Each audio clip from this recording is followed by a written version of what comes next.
This is VOA News. I'm Tommy McNeil. Hundreds of people, including fighters from the Islamic State group, evacuated their last foothold in eastern Syria hours after U.S.-backed Syrian fighters said that they were forced to slow their advance because the extremists are using civilians as human shields. We get more from AP correspondent Zaria Shackley. A spokesman for the Kurdish-led Syrian Democratic Forces tweeted that the battle to retake Baghouz was going to be over soon, despite the slowdown. Later, an SDF official said some 500 people, including fighters, have surrendered and evacuated the village of Baghouz and its surrounding areas. Dozens of men, women and children climbed hills on foot and were later seen getting into small trucks after they were searched by SDF fighters manning the evacuation corridor. The U.S.-backed forces resumed their offensive on Baghouz last Friday after a 2-week pause to allow for the evacuation of civilians. I'm Zaria Shackley. U.S. senators say the White House has failed to produce any new information on the killing of Saudi writer. AP correspondent Tim McGuire. Under a 2016 federal law, 120 days after a Senate request, the White House was supposed to have briefed members of the Senate Foreign Relations Committee on progress in the investigation into last October's killing of Saudi journalist Jamal Khashoggi by Saudi agents in Istanbul. Committee member Democrat Chris Murphy says they got zero from the briefers, even though it was the deadline. Fellow Democrat Bob Menendez called the briefing a farce, and Trump needs to give Congress answers. Lawmakers say they believe the Saudi crown prince ordered the killing, but Trump has been reluctant to place blame. Tim McGuire, Washington. And U.S. Secretary of State Mike Pompeo is expressing optimism that trade talks with China aimed at ending tariffs and hundreds of billions of dollars worth of products will be successful.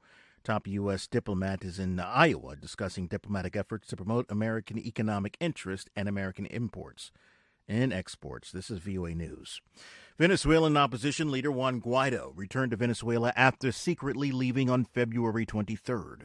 Guaido, who is the U.S. and many other countries have acknowledged and recognized as the interim leader, had violated a travel ban imposed by the government of Nicolas Maduro. Guaido was not detained as expected, but instead was met by large crowds of supporters. They threaten all of us who are here. You saw it. With prison, with death, and I say something to them. It has not been through persecution. It will not be through threats that they are going to stop us. Here we are, and we are stronger and more united than ever. Here we are, and we're much stronger than ever. Guaido called for continued public demonstrations to force Maduro's removal from office and to schedule new elections. The United States has warned Maduro that there would be severe consequences if Guaido is arrested.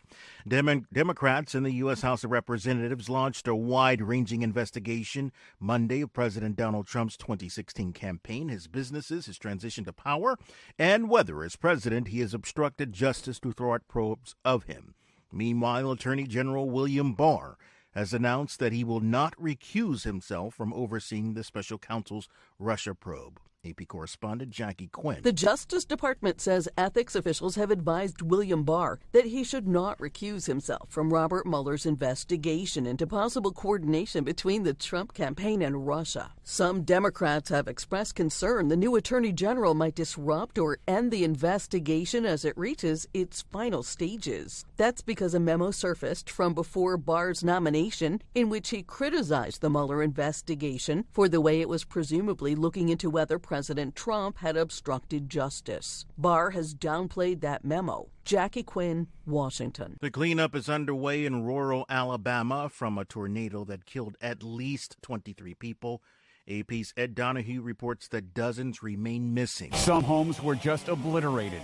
Dax Leandro is going through debris, hoping to find belongings for friends. They're alive. A lot of people didn't make it out, so it's devastating in this area. It's just heartbreaking. Governor Kay Ivey says this is a sad time in Alabama, but the people here are strong. Y'all, we will overcome this loss. We've done it before. We'll do it again, and we'll do it together. Crews searching door to door are using dogs as well as drones that can detect heat from a body. I'm Ed Donahue. Find more at voanews.com. I'm Tommy McNeil, VOA News.